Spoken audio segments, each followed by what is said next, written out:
ನಮಸ್ಕಾರ ಎಲ್ಲರೂ ಹೆಂಗಿದ್ದೀರಾ? ಚೆನ್ನಾಗಿದ್ದೀರಾ ಅನ್ಕೋತೀನಿ. Welcome back to my cooking channel. ನಾನಿವತ್ತು ನಿಮಗೆ ಸ್ಪೆಷಲ್ ಆಗಿರುವಂಥ ಬೇಳೆ ಹಾಕ್ದೇನೆ ಹೀರೆಕಾಯಿ ಸಾಂಬಾರು ಹೆಂಗೆ ಮಾಡೋದು ಅಂತ ನಾನು ನಿಮಗೆ ತೋರಿಸ್ಕೊಡ್ತೀನಿ. ಅದಕ್ಕಿಂತ ಮುಂಚೆ ಯಾರ್ಯಾರು ಇನ್ನೂ ನನ್ನ ಚಾನಲ್ ಸಬ್ಸ್ಕ್ರೈಬ್ ಮಾಡ್ಕೊಂಡಿಲ್ಲ ಆದಷ್ಟು ಬೇಗ ಸಬ್ಸ್ಕ್ರೈಬ್ ಮಾಡ್ಕೊಳ್ಳಿ.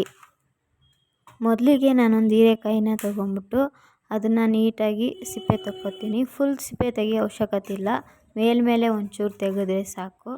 ನಿಮಗೆ ಡೈಲಿ ಅದೇ ಬೇಳೆ ಸಾರು ತಿಂದು ಬೇಜಾರಾಗಿದ್ದರೆ ಏನಾದರೂ ಸ್ವಲ್ಪ ಬೇರೆ ಥರ ಮಾಡೋಣ ಅಂತ ಅಂದ್ಕೊಂಡ್ರೆ ಆವಾಗ ಈ ರೆಸಿಪಿನ ನೀವು ಟ್ರೈ ಮಾಡ್ಬೋದು. ಮಾಡೋದಕ್ಕೂ ಕೂಡ ತುಂಬಾ ಸುಲಭ. ಇನ್ನೊಂದು ಏನಂದರೆ ನೀವೆಲ್ಲಾದರೂ ಬೇಗ ಅರ್ಜೆಂಟಾಗಿ ಹೋಗಬೇಕು ಅಂತ ಇದ್ದಾಗ ಇದನ್ನು ಈಸಿಯಾಗಿ ಮಾಡಿಟ್ಟು ಹೋಗ್ಬೋದು, ಯಾಕಂದರೆ ತುಂಬ ಮಾಡೋದು ಸುಲಭ. ಫಸ್ಟಿಗೆ ನಾನು ಆ ಹೀರೆಕಾಯಿನ ಸಿಪ್ಪೆ ಎಲ್ಲ ತೆಗೆದು ಅದನ್ನು ನೀಟಾಗಿ ತೊಳೆದು ಸ್ವಲ್ಪ ರೌಂಡಿಗೆ ಹೆಚ್ಚಿಟ್ಕೋತಾ ಇದ್ದೀನಿ. ನಿಮಗೆ ಯಾವ ಶೇಪಲ್ಲಿ ಬೇಕಿದ್ದರೂ ಕಟ್ ಮಾಡ್ಕೋಬೋದು. ಅದನ್ನೆಲ್ಲ ನೀಟಾಗಿ ಹೆಚ್ಚಿಟ್ಕೊಂಡು ಒಂದು ಪಾತ್ರೆ ತೊಗೊಂಬಿಟ್ಟು ಆ ಪಾತ್ರೆ ಒಳಗಡೆ ನೀರು ಹಾಕ್ಕೊಂಡು ಏನು ನಾನು ಕಟ್ ಮಾಡಿದ್ನಲ್ಲ ಆ ಹೀರೆಕಾಯಿನೆಲ್ಲ ಹಾಕ್ಬಿಟ್ಟು ಒಂದು 50% ಬೇಯಿಸ್ಕೊಂಡ್ರೆ ಸಾಕು. ನೋಡ್ಬೋದು ನೀವೇ ಇವಾಗ ಸ್ವಲ್ಪ ಹೀರೆಕಾಯಿ ಕುದಿ ಬಂದಿದೆ. ಇವಾಗ ನೋಡ್ಬೋದು ಚೆನ್ನಾಗಿ ಕುದೀತಾ ಇದೆ. ಒಂದು 50% ಸ್ವಲ್ಪ ಬೆಂದರೆ ಸಾಕು, ಯಾಕಂದರೆ ಹೀರೆಕಾಯಿ ತುಂಬ ಸಾಫ್ಟಾಗಿರುತ್ತೆ, ಬೇಗ ಬೇಯುತ್ತೆ, ಅದು ತುಂಬ ಹೊತ್ತು ಟೈಮ್ ಹಿಡಿಯಲ್ಲ. ಇದನ್ನೆಲ್ಲ ನೀಟಾಗಿ ಬೆಂದಮೇಲೆ ಸ್ವಲ್ಪ ಇದನ್ನು ತಣ್ಣಗಾಕ್ಬಿಟ್ಟು ನೆಕ್ಸ್ಟ್ ನಾನು ಹೀರೆಕಾಯಿ ಸಾರಿಗೆ ಏನೇನು ಮಸಾಲೆ ಬೇಕಂತ ಅದನ್ನು ರೆಡಿ ಮಾಡಿ ಇಟ್ಕೊಂಡಿದ್ದೀನಿ. ನೋಡ್ಬೋದು ನೀವು ಜೀರಿಗೆ, ಕೊಬ್ಬರಿ ಮತ್ತು ಶುಂಠಿ, ಬೆಳ್ಳುಳ್ಳಿ, ಕರಿಬೇವು ಮತ್ತು ಕೊತ್ತಂಬರಿ ಸೊಪ್ಪು, ಒಂದು ಸ್ವಲ್ಪ ಚಕ್ಕೆ ಮತ್ತು ಒಂದೇ ಒಂದು ಏಲಕ್ಕಿನ ತೆಗೆದಿಟ್ಕೊಂಡಿದ್ದೀನಿ. ನೆಕ್ಸ್ಟ್ ನಾನು ಸ್ಟವ್ ಮೇಲೆ ಒಂದು ಬಾಣಲೆನ ಇಟ್ಕೊಂಡ್ಬಿಟ್ಟು ಅದಕ್ಕೆ ಒಂದು 4 ಮೆಣಸಿನ್ಕಾಯಿನ ಹಾಕೋತಿದ್ದೀನಿ. ಮತ್ತು ನಾನು ಕಟ್ ಮಾಡಿದ್ನಲ್ಲ ಕೊಬ್ಬರಿ, ಹಸಿ ಕೊಬ್ಬರಿ, ಅದನ್ನು ಹಾಕ್ಕೊಂಡು ಸ್ವಲ್ಪ ಚೆನ್ನಾಗಿ ಹುರ್ಕೋತೀನಿ.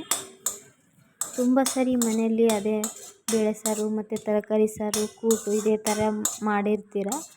ಒಂಥರ ಬೇಳೆನೇ ಇಲ್ಲದೇ ಒಂಥರ ಮಸಾಲೆ ಎಲ್ಲ ಹಾಕ್ಬಿಟ್ಟು ಸ್ವಲ್ಪ ಡಿಫ್ರೆಂಟ್ ಆಗಿರುವಂತಹ ಹೀರೆಕಾಯಿ ಸಾರು ಮನೇಲಿ ಮಾಡ್ಕೊಂಡು ಟ್ರೈ ಮಾಡಿ, ಚೆನ್ನಾಗಿರುತ್ತೆ. ಇದು ಒಂಥರ ಡಿಫ್ರೆಂಟ್ ಟೇಸ್ಟು, ಯಾಕಂದರೆ ಯಾವಾಗಲೂ ಒಂದೇ ಥರ ತಿಂದರೆ ಬೋರ್ ಆಗುತ್ತಲ್ಲ, ಆಗಾಗ ಸ್ವಲ್ಪ ಚೇಂಜ್ ಮಾಡ್ತಾಯಿರಬೇಕು. ಕೊಬ್ಬರಿ ಮತ್ತು ಮೆಣಸಿನ್ಕಾಯಿ ಬೆಚ್ಚಗಾದ್ಮೇಲೆ ನಾನು ಸ್ವಲ್ಪ ಜೀರಿಗೆ, ಶುಂಠಿ, ಬೆಳ್ಳುಳ್ಳಿ, ಕರಿಬೇವು, ನಾನು ಚಕ್ಕೆ ಮತ್ತು ಲವಂಗ ಏನು ಎತ್ತಿಟ್ಕೊಂಡೆ ಪ್ಲೇಟಲ್ಲಿ ತೋರಿಸಿದ್ನೆ ಅದನ್ನೆಲ್ಲನೂ ಹಾಕ್ಬಿಟ್ಟು ಈಗ ನೀಟಾಗಿ ಅದನ್ನು ಕೂಡ ಸ್ವಲ್ಪ ಚೆನ್ನಾಗಿ ಹುರ್ಕೊಂಡು ನೆಕ್ಸ್ಟು ಇನ್ನೇನು ಲಾಸ್ಟಲ್ಲಿ ಒಂದು 2 ನಿಮಿಷ ಸ್ಟವ್ ಆಫ್ ಮಾಡ್ತೀವಿ ಅನ್ನೋ ಟೈಮಲ್ಲಿ ಸ್ವಲ್ಪ ಕೊತ್ತಂಬರಿ ಸೊಪ್ಪನ್ನು ಹಾಕ್ಬಿಟ್ಟು ಅದನ್ನು ಕೂಡ ಸ್ವಲ್ಪ ಹುರ್ಕೊಂಡ್ರೆ ಸಾಕು. ಅದು ಬೇಗ ಇದಾಗುತ್ತೆ, ಅದೇನು ತುಂಬ ಹುರಿಯೋ ಅವಶ್ಯಕತೆ ಇಲ್ಲ, ಸ್ವಲ್ಪ ಬೆಚ್ಚಗೆ ಮಾಡಿಕೊಂಡ್ರೆ ಸಾಕು. ಇನ್ನೇನೆಲ್ಲ ಹಾಕ್ತಾ ಬಂದಿದೆ. ನಾನು ಇವಾಗ ಒಂದು ಜಾರ್ ತೊಗೊಂಡು ಇವಾಗ ಹುರಿದಿರೋದೆಲ್ಲನೂ ಆ ಜಾರಿಗೆ ಹಾಕ್ಕೊಂಡು ಮಿಕ್ಸಿ ಮಾಡ್ಕೋತೀನಿ. ಅದಕ್ಕೆ ನಾನೇನು ಬೇಯಿಸಿಟ್ಕೊಂಡಿದ್ನಲ್ಲ ತಣ್ಣಗಾಗಿ ಆ ಹೀರೆಕಾಯಿನ ಮಿಕ್ಸಿ ಜಾರಿಗೆ ಹಾಕ್ಕೋತಾ ಇದ್ದೀನಿ. ನೆಕ್ಸ್ಟ್ ನಾನು ಬಾಣಲಿನಲ್ಲಿ ಹುರ್ಕೊಂಡಿದ್ನಲ್ಲ ಎಲ್ಲನೂ ಕೊಬ್ಬರಿ ಮತ್ತು ಕೊತ್ತಂಬರಿ ಸೊಪ್ಪು, ಬೆಳ್ಳುಳ್ಳಿ, ಶುಂಠಿ ಏನೆಲ್ಲ ನಾನು ಬಾಣಲಿಲಿ ಹುರ್ಕೊಂಡಿದ್ನ ಎಲ್ಲನೂ ಇವಾಗ ಹಾಕ್ಕೋತಾ ಇದ್ದೀನಿ. ಎಲ್ಲ ನೀಟಾಗಿ ಹಾಕ್ಕೊಂಡು ಅದಕ್ಕೆ ಒಂದು ಸ್ವಲ್ಪ ನೀರು ಹಾಕ್ಕೊಂಡು ಇದನ್ನು ಕೂಡ ಮಿಕ್ಸಿ ಮಾಡಿ ಇಟ್ಕೋತೀನಿ. ಮಿಕ್ಸಿ ಮಾಡಿದ್ಮ್ಯಾಗ ನೆಕ್ಸ್ಟು ಒಗ್ಗರಣೆ ರೆಡಿ ಮಾಡ್ಕೊಳ್ಳೋಣ. ನಾನೀಗ ಒಂದು ಪಾತ್ರೆನ ಸ್ಟವ್ ಮೇಲೆ ಇಟ್ಕೊಂಡ್ಬಿಟ್ಟು ಅದಕ್ಕೆ ಒಂದು 4-5 ಸ್ಪೂನ್ ಆಗೋಷ್ಟು ಎಣ್ಣೆ ಹಾಕ್ಕೋತಾ ಇದ್ದೀನಿ. ಅದಕ್ಕೆ ಸಾಸಿವೆ ಮತ್ತು ಜೀರಿಗೆ ಹಾಕ್ಕೋತಾ ಇದ್ದೀನಿ. ಒಂದು ಸ್ವಲ್ಪ ಕರಿಬೇವು ಹಾಕ್ಕೋತಾ ಇದ್ದೀನಿ. ನೆಕ್ಸ್ಟ್ ಒಂದು ಈರುಳ್ಳಿ ಕಟ್ ಮಾಡಿ ಇಟ್ಕೊಂಡಿದ್ದೆ ಅದನ್ನು ಹಾಕ್ಕೋತಾ ಇದ್ದೀನಿ. ಅದನ್ನು ಸ್ವಲ್ಪ ಚೆನ್ನಾಗಿ ಫ್ರೈ ಮಾಡಬೇಕು, ಒಂಚೂರು ಗೋಲ್ಡ್ ಕಲರ್ ಬರೋವರೆಗೂ ಫ್ರೈ ಮಾಡೋಣ. ಆಗಿದೆ. ನೆಕ್ಸ್ಟ್ ನಾನು ಒಂದು ಸ್ವಲ್ಪ ಉಪ್ಪು ಹಾಕ್ಕೋತಾ ಇದ್ದೀನಿ, ರುಚಿಗೆ ತಕ್ಕಷ್ಟು ಉಪ್ಪು ಹಾಕ್ಕೋತಾ ಇದ್ದೀನಿ. ಹಾಕ್ಕೊಂಬಿಟ್ಟು ಅದನ್ನು ಕೂಡ ಸ್ವಲ್ಪ ಚೆನ್ನಾಗಿ ಕಲಿಸ್ಕೊಳ್ಳೋಣ. ಕಲಿಸ್ಕೊಂಡು ಒಂದು ಕಾಲು ಟೀ ಸ್ಪೂನಷ್ಟು ಅರಿಶಿನ ಪುಡಿನೂ ಹಾಕ್ಕೋತಾ ಇದ್ದೀನಿ.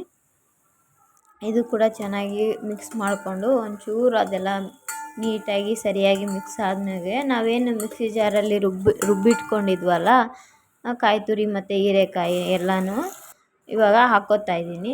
ಹಾಕ್ಕೊಂಡು ಇದನ್ನು ಚೆನ್ನಾಗಿ ಕಲಿಸ್ಕೋಬೇಕು. ಕಲಿಸ್ಕೊಂಬಿಟ್ಟು ನೀಟಾಗಿ ಒಂದು ಸ್ವಲ್ಪ ಅದಕ್ಕೆ ಎಲ್ಲ ಮಿಕ್ಸ್ ಆಗಬೇಕು. ಅದು ಮಿಕ್ಸ್ ಆಗಿಬಿಟ್ಟು ಒಂದು ಸ್ವಲ್ಪ ಬೇಯಬೇಕು, ಅದನ್ನು ಬೇಯಕ್ಕೆ ಬಿಡೋಣ. ಹಾಗೆ ಕಲಿಸ್ತಾ ಇರಿ.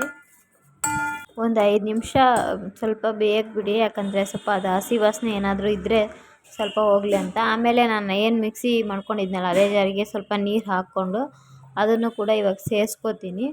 ನೆಕ್ಸ್ಟ್ ಇನ್ನೊಂದು 1 ಲೋಟ 1.5 ಲೋಟದಷ್ಟು ನೀರು ಕೂಡ ನಾನು ಹಾಕ್ಕೋತೀನಿ. ನೋಡ್ಬೋದು ನೀವು ನಿಮಗೆ ಯಾವ ಥರ ಬೇಕು, ನಿಮಗೆ ಸ್ವಲ್ಪ ಗಟ್ಟಿ ಬೇಕು ಅಂದರೆ ಗಟ್ಟಿನೂ ಮಾಡ್ಕೋಬೋದು, ಇಲ್ಲ ತೆಳು ಸಾರು ಥರನೇ ಬೇಕು, ಜಾಸ್ತಿ ನೀರು ಬೇಕು ಅಂದರೆ ನೀವು ಎಷ್ಟು ಕ್ವಾಂಟಿಟಿ ಮಾಡ್ತೀರೋ ಅದ್ರ ಮೇಲೆ ಸೇರಿಸ್ಕೋಬೋದು. ನಾನು ನೀರು ಕೂಡ ಹಾಕೋತಾ ಇದ್ದೀನಿ ಸ್ವಲ್ಪ ನೋಡ್ಬೋದು. ಇವಾಗ ನೀರು ಹಾಕ್ಕೊಂಡಿದ್ದೀವಲ್ಲ, ಎಲ್ಲನೂ ಚೆನ್ನಾಗಿ ಮಿಕ್ಸ್ ಮಾಡಿಕೊಂಡು ನೆಕ್ಸ್ಟ್ ಇದನ್ನು ಏನಿಲ್ಲ ಅಂದರೆ ಒಂದು 10-15 ನಿಮಿಷ ಕುದಿಸೋಣ. ಯಾಕಂದರೆ ಎಲ್ಲ ಇವಾಗ ಹಾಕಿದೆಯಲ್ಲ ಮಸಾಲೆ, ಒಂದು ಸ್ವಲ್ಪ ಬೇಯಬೇಕು, ಉಪ್ಪು ಖಾರ ಎಲ್ಲನೂ ಸೆಟ್ ಆಗಬೇಕಲ್ಲ. ಹಾಗಾಗಿ ನಾನು ಒಂದು 5-10 ನಿಮಿಷ ಬೇಯಿಸ್ಕೋತಾ ಇದ್ದೀನಿ. ನೋಡ್ಬೋದು ಚೆನ್ನಾಗಿ ಕುದಿ ಬಂದಿದೆ, ಎಷ್ಟು ಚೆನ್ನಾಗಿ ಬೇಯ್ತಾ ಇದೆ. ಏನಿಲ್ಲ, ಇದೊಂದು ಮಸಾಲೆ ಒಂದು ರುಬ್ಕೊಂಡ್ಬಿಟ್ರೆ ಆಯಿತು, ಸಾರು ರೆಡಿ ಅಂತಲೇ ಲೆಕ್ಕ. ಇನ್ನೇನು ಬೇಯಿಸೋದು ಒಂದೇ ಬಾಕಿ. ನೋಡ್ಬೋದು ಚೆನ್ನಾಗಿ ನಾವೇನು ಎಲ್ಲ ಸಾರು ಕುದಿಸ್ಕೊಂಡಿದ್ದೀವಲ್ಲ, ಇನ್ನೇನು ಸಾರು ರೆಡಿಯಾಗಿದೆ. ಇನ್ನೇನು ಒಂದು 5 ನಿಮಿಷ ಸ್ಟವ್ ಆಫ್ ಮಾಡ್ತೀವಿ ಅನ್ನೋ ಟೈಮಲ್ಲಿ ಒಂದು ಸ್ವಲ್ಪ ಕೊತ್ತಂಬರಿ ಸೊಪ್ಪು ಮತ್ತು ಒಂದು ಅರ್ಧ ನಿಂಬೆ ಹೋಳನ್ನ ಸೇರಿಸ್ಕೋತಾ ಇದ್ದೀನಿ. ಯಾಕಂದರೆ ಹುಳಿ ಹಾಕಿದರೆ ಸಾರು ಚೆನ್ನಾಗಿರುತ್ತೆ ಅಂತ ನಾನು ಲಾಸ್ಟಲ್ಲಿ ಹಾಕೋತಾ ಇದ್ದೀನಿ. ನಿಮ್ಗೆ ಬೇಕಂದರೆ ಹುಣಸೆ ಹಣ್ಣು ರಸನೂ ಹಾಕ್ಕೋಬೋದು. ಅದೆರಡು ಚೆನ್ನಾಗಿ ಮಿಕ್ಸ್ ಮಾಡಿಕೊಂಡು ಸ್ಟವ್ ಆಫ್ ಮಾಡಿಕೊಂಡು ಬೌಲಿಗೆ ಸರ್ವ್ ಮಾಡ್ಕೋತಾ ಇದ್ದೀನಿ. ತುಂಬ ಈಸಿಯಾಗಿ ಮಾಡ್ಕೊಳ್ಳುವಂಥ ಸಾಂಬಾರು. ನನ್ನ ವಿಡಿಯೋ ಇಷ್ಟ ಆದರೆ like, share, subscribe. Thank you so much watching my video.